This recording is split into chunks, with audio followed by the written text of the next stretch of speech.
Guest today, Jason Hincks. How are you, my man? I am very good. Nice to be here, Troy. Yeah, thanks for joining us, mate. It's really cool to have just different men, all the same men, obviously, but different voices, and yours is just as important as anyone's. Does that you were the former CEO of Movember? You have done many things around that too, but certainly a lot of people resonate with Movember. They know about it. It's gone global. What does that ad mean to you, just as a male, first and foremost? Have you? Do you think? Can you disconnect from that and think, oh man, we did a good job at work about this, or does things really resonate you just as a male when you watch that? I think it's fair to say that I can probably speak for everyone that's been involved with the organisation that the underlying cause is the reason why you get out of bed and do that sort of work. There is, it's a great organisation. You meet some great people. You get to do some meaningful work at scale. But the reality is, it's the moments like that. It's a pretty heavy start to Thursday morning. It is. That's that video, I've got to say, but it does resonate. And I think that to remain maybe a little bit on the heavy side just for a moment, it's a really important message, particularly currently. A lot of men, struggle with not being able to communicate their feelings. A lot of men, do consider, at various times, taking their own lives. That is a real problem, and the rates of suicide in young men, in this country and around the world are incredible and appalling. And so, any time that we can shine a light on ways that men can, circuit break and find a way to get out of the headspace where they're ideating around suicide is really important. And I think it's particularly important in an environment like we have at the moment, where we've spent a lot of time, stuck at home, where we've disconnected from our friends and from our broader circles. A lot of men identify with their work, and they've been either out of work or unable to attend work. Yes. Sporting gyms. There's lots of things that have been impacted, particularly in men's lives through this period. And that message is not only heavy, but very important, in that the most important thing that you can do for your mental health is talk about it, to find a connection, find a connection with friends, family, a broader social connection.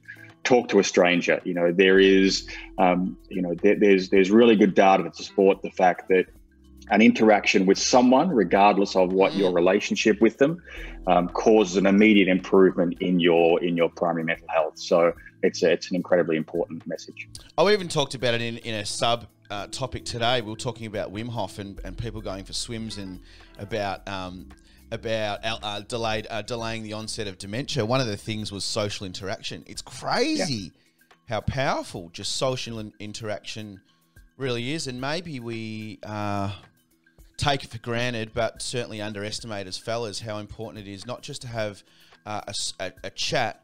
What's the difference between a good catch up and an ineffective catch up? If people are catching up and we're seeing fellas not improving, perhaps, what's the difference between a good chat and an ineffective chat from your experience, male life, not from I'm sure you're not a doctor. You might be a doctor, but as a man, not a clinician. Certainly. Well, first of all, I would say that any connection or any catch-up's a good one. Cool. So you're ahead of the game if you're making that connection, regardless how superficial it is. Hi, how's it going? What about that sporting team? Is still better than nothing. True. But I think that a really effective communication, particularly for men who do tend to avoid some of those really important issues, is creating an environment where you feel safe to explore some of those topics and explore some of those thoughts and feelings that perhaps you might not be comfortable sharing with a stranger, but also you might not be comfortable sharing with your partner, or your family.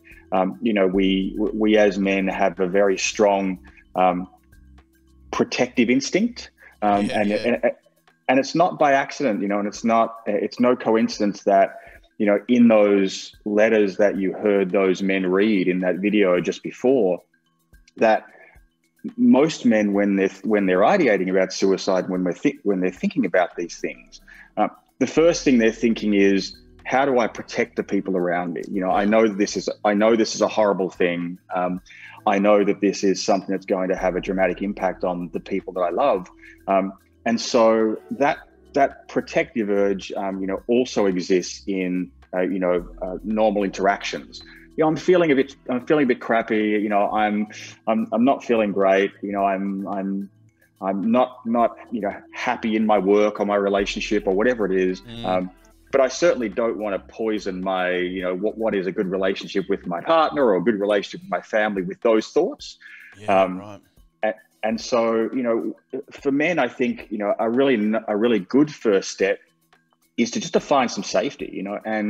And sometimes, not always, and it's not always the solution for everyone, but sometimes the best place for that is a professional. I think that the reality is, if you look around you and you really find that, listen, there's not really a safe space for me to share these thoughts and feelings that I'm having, then get some therapy. Start there. Start with this idea of, if you think about your ability to express your emotions, as a muscle, you've got to start building it, and if that means building it with a stranger where you feel that, well, the second I shut the door, I can forget about that person, then that's fine, and I've found, I'm happy to say that I've had therapy and, in the past, and it's helped me be more open and be more likely to communicate and have those conversations, with those people that are close to me. I can just, correct me if I'm wrong, even you saying that I've had therapy, was that just a little touch of difficulty, even though you've probably said it lots of times? It's a different convo. Like, we don't talk about it very often. Like, to say I've had therapy, I just even micro down to that very minute that you said that. It's just, it sounds different. Even I heard it as a male, going, "Oh, have you?" Like, just a little bit. I just go, "Oh, it's ongoing," and we don't say. Well, I think that the interesting part, it's interesting that you picked it up, and it is certainly it's true, and it's just really, the lower end of the stigma that sits around mental health.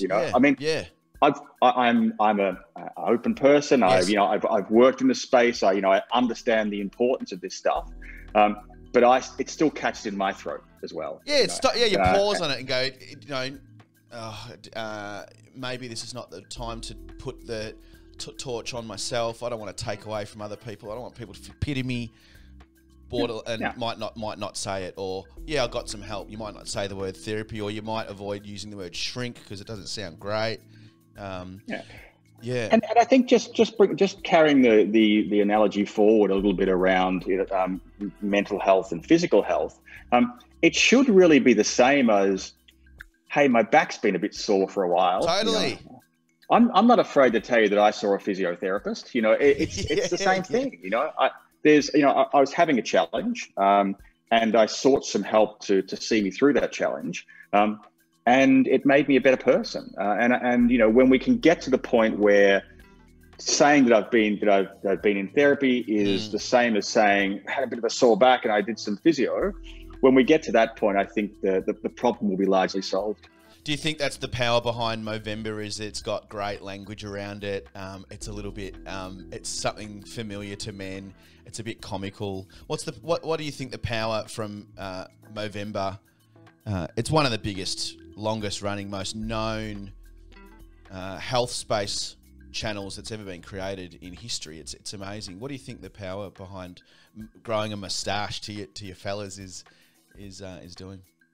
I think it's two things, and well, it's lots, but there's two things that I really used to anchor to when I was talking about the impact and the way that Movember increases awareness around some difficult issues. And the first one is it's a Trojan horse, right? You know, it allows me to come in and go, you know, have a bit of fun, take the piss out of your mate's mustache, Yeah. but at some point, you know, someone will say, yeah, but what are you doing it for? And you then get the opportunity to go, well, you know, I'm doing it for this really important cause. You know, it's around men's health broadly. You know, issues around prostate cancer and men's mental health, and that can quite often lead to a discussion. It can quite often lead to, you know, that discussion started off around me, you know, taking the piss out of your mustache, might end up in someone going, yeah, well, actually, you know, I haven't had a prostate cancer check, or, you know, I have been struggling a bit.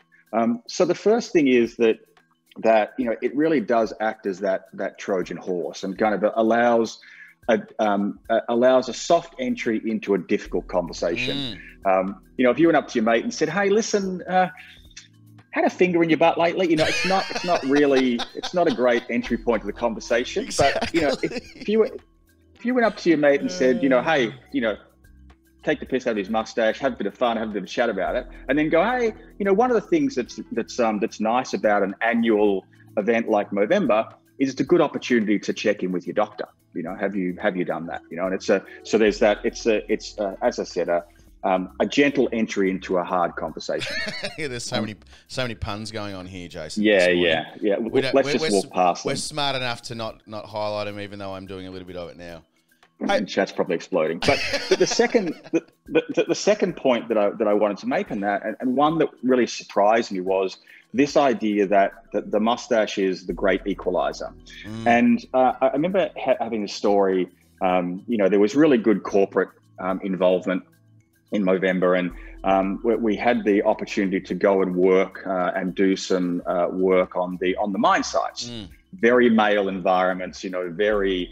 You know, those are the places that, you know, you see the manifestation of all of those, you know, stereotypes of men, both good and bad. Yeah.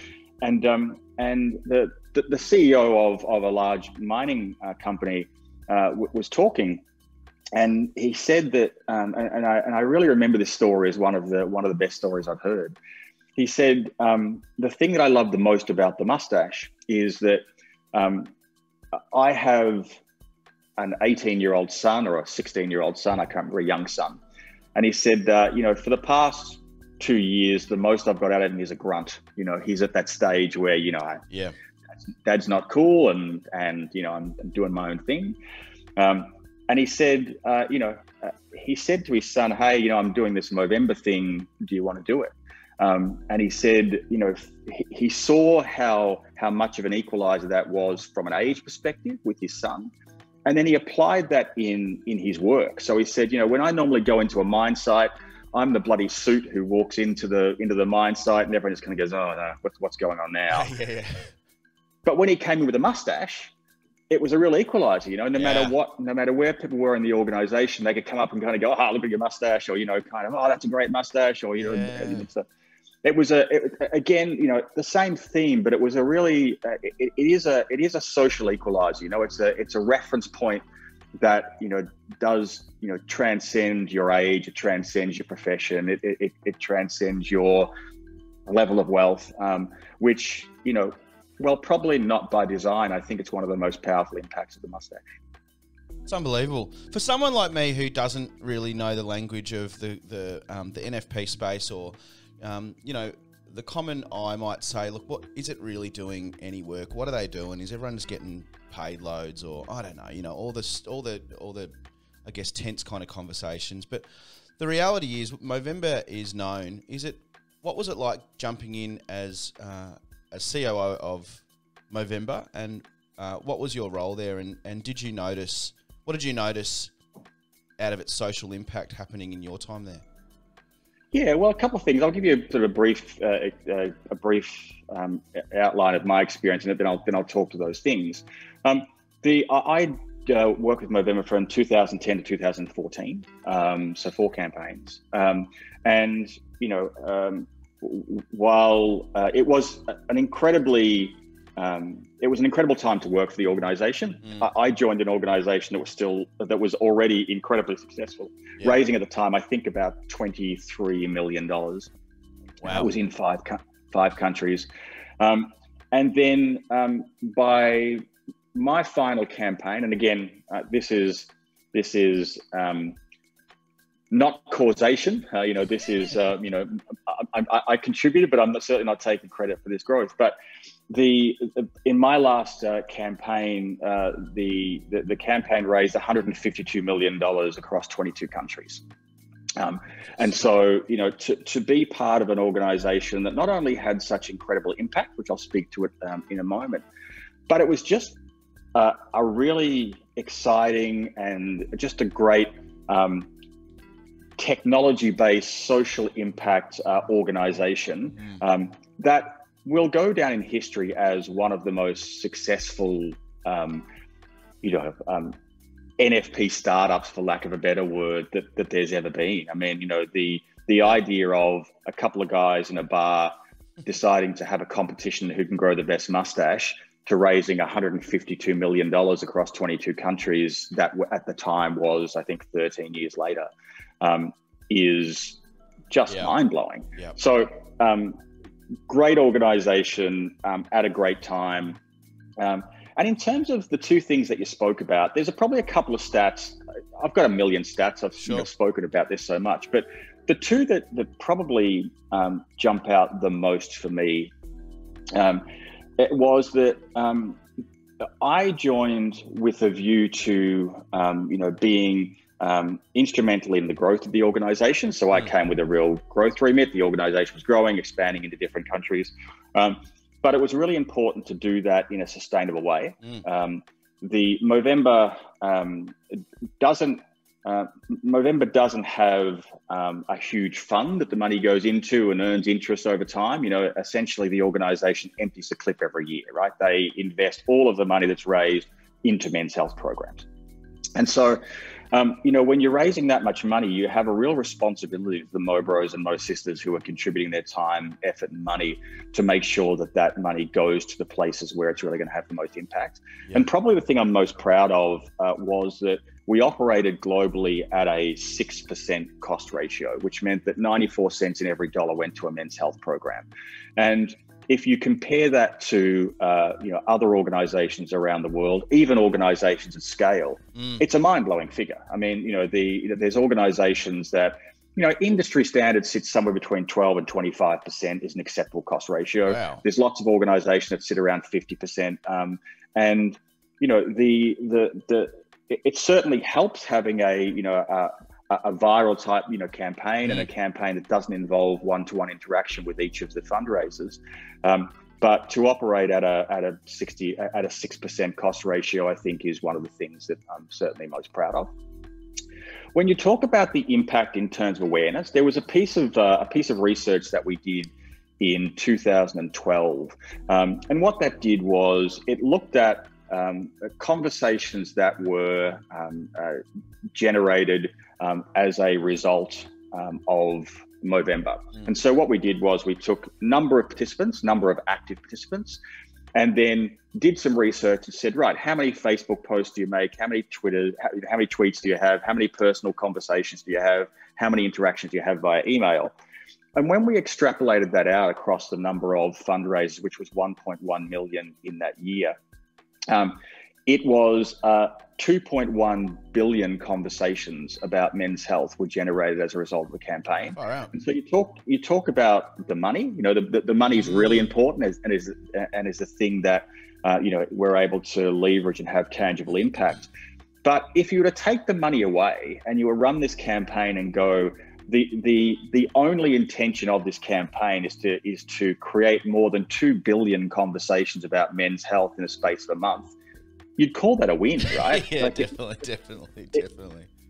And so, those two stats, are I think the ones that are quite often understated, but I think are really important in terms of the success of Movember. That's impressive, man. That's unbelievable. Really accurate info there. Really punchy. And it certainly shines a good light on Movember and what it does. And it's beautiful to hear it. And that's a big reason why I've got you on is is an insight into the impact that Movember has. And I'm sure a lot of people are thinking about growing their moustaches, and now you've got a bit of a bit more knowledge. Just some Vanessa's here in the chat. She says hello. She actually throws a question out, which is really cool. Is there a risk that the success of Movember and how much money it raises lets the government off the hook when it comes to properly funding men's health? Yeah, I mean, it's an interesting question. I think that there's a couple of things that I can speak to. I don't have the answer to that question, but there's a couple of things that I have in terms of insight around that period. The first is that Movember deliberately didn't seek government funding, right? So the independence of having a successful campaign that raises so much money avoids a lot of those challenges. And Vanessa, I know that you've worked for government organisations, and you understand the conditions that come with government funding. So while this isn't the question, I think it's important to state that Movember has remained an independent non-government funded entity to have that freedom and be able to invest in programs based on the evidence that they have, rather than any other driver. The thing I would say, though, in terms of relationship with government, is there have been some really good examples of the government then funding campaigns that have been made successful by organisations like Movember.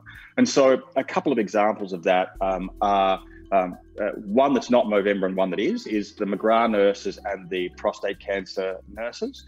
So the prostate cancer nurses were modelled off McGrath Foundation and the incredible work they did in providing that support for women with breast cancer. And really, if you think about that investment as being seed funding and proof of concept, you've then seen the government then invest significantly in growing that function within the community. And so I think that the way that you avoid becoming the replacement for government services, which isn't a bad thing. No. Lots of not-for-profits operate in that space. They do work that the government doesn't have the capacity, or the knowledge or evidence to do, and that's a good thing. But the idea of being quite deliberate around your funding to invest in places that, if it's successful, and those are places like research, those are things around, mental health programs, things like prostate cancer nurses. You've definitely seen that not so much force the hand, but influence government. The focus on mental health by federal government as a result of the work of Movember, Beyond Blue, Black Dog, a bunch of other organisations, Headspace, around the country, is not by accident.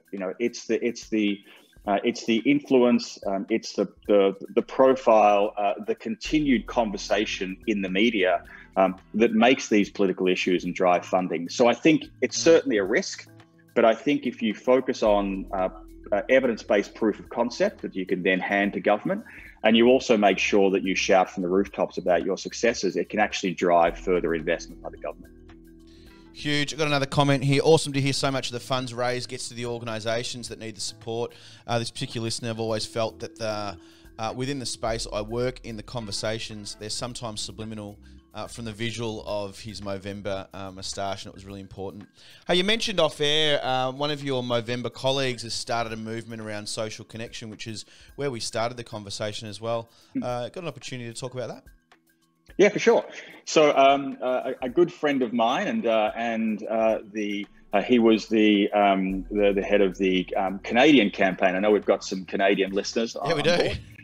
But Pete Bombaci, who, if you did the campaign in Canada, you would certainly know his smiling face. He has started a new organisation called the Genwell Project. And I'll try not to screw up the backstory, but it started off being called the Generator Project. And essentially what it talked about was this idea that there was a blackout in Toronto years ago. I can't remember the exact date. But the impact of this blackout was that, you know, it lasted 3 days, I think. And, Right. you know, but by the second day, people were out and connecting, you know, and it was this idea that it took a blackout. It took the fact that, you know, there was no TV to get people to be out and connecting with their community. And so, you know, the Generator project, which has now evolved into the Genwell project, is all about social connected. And we live in a disconnected world, and you've got the screen up there now. So the Genwell project has a goal to create 1 million connections, or find 1 million people connected by 2023. And they do that by registering for social events. So you commit to having a barbecue, or having a family day, or doing something together. And you register that as part of the Genwell platform. But I think the most important work that Pete has shared with me is this work around understanding that social disconnectedness is a public health issue. And there's research that says that if it maintains its current trajectory, it will be the greatest impact on public health, you know, in Canada. And that certainly would be true for Australia as well. And the downstream effect of social isolation, of loneliness, of all of those things that are connected to my Roomba is starting. Good timing. And all those things that are you know, connected to you know, being isolated and losing those social connections, you know, have these really serious downstream effects, which will become health issues. And when Pete talks about it, he talks about this idea of, if you go back to the 70s, there was campaigns in both Canada and Australia. And in Australia, I'm showing my age here, but there was the Life Be In It campaign. Oh yeah, Norm. Yeah, Norm. And at the time, that was, you know, it's a bit ham-fisted when you look back at it. But Yeah. if you look back at it, you know, it was a really important message, and something that, you know, while you probably don't make a correlation, you know, to that, you know, a connection, it really did install this message in people that you need to get up and you need to exercise, you know, and you don't want to be the pot-bellied Norm, you know, sitting on the couch, drinking a beer, watching the TV. And if you have a look at, and that's not the only reason, there's lots of others, but if you have a look at the trajectory in Australia around physical fitness and physical health, it's quite amazing. And that was a solution for a problem that we didn't really know we had at the time. And, you know, if you think about the preventative health measures that come from people having a higher level of physical activity, they're incredible. And so the idea of, you know, what does our future look like if people are more connected? You know, if we encourage social connection, if we encourage where we started, you know, when you're feeling like you need a bit of a kick along, reaching out, you know, and having a safe space, and having some, you know, people in your life that you can have a conversation with. You know, when you compare that to the current rates of suicide, particularly in men, you know, number one killer of young men is suicide, which is just an appalling figure. It's a really important issue, and an important work that Pete and the team at Genwell are doing. That's unreal. Great plug. I'm going to check out their website, and I'll put up the links to your mate Pete's site on the chat function too. Before I go, mate, I think it's really important that we do check in. How are you going? You without looking at a resume, you've got some pretty high pressure engagements that you seemingly fall into and find over such a long period of time. I know what it's like to run a very small business, but a very demanding business where relationships do crumble around you. You don't have time for them, or, you know, sadly, they don't fit into yours, or the stress and the pressures. How are you going at this current day? And yeah, how you going? Yeah, I appreciate the question. Good, you know, not without its moments. You know, I think that, you know, certainly I've felt the impacts of, you know, the isolation of COVID, you know, where we were coming out of it. Looks like we might be circling back a little bit, but But there's certainly that has had an impact on me, and there's certainly been times when I have felt pretty down. I have a supportive family, which is really, really important. Yeah. I have a 2.5-year-old son, which awesome. He's seeing him kind of improves the mood regardless, but also keeps you pretty busy. But it can be a struggle. It is for me, and you touched on it. One of the lessons for me through this period has been not to identify too strongly and too completely with your profession and with your work. My work's always been really important to me. It's always been something that is very often the first thing that you talk about when you're having conversations with people. True. It's the entry point for conversations. And the thing that this period through COVID has taught me is that when that's not there, things can feel a little bit hollow. So apart from your family, one of the things that I certainly have recognized and sought to change is this idea that I've let a lot of my relationships outside of work lapse, and you've got lots of superficial ones. I've got lots of great friends that we catch up once a year and we just fall directly back into that rhythm. But we shouldn't be waiting a year. It's a lot happens in that period. So appreciate the question. I'm good, but I certainly the stuff that we've talked about is I can certainly appreciate that from personal experience.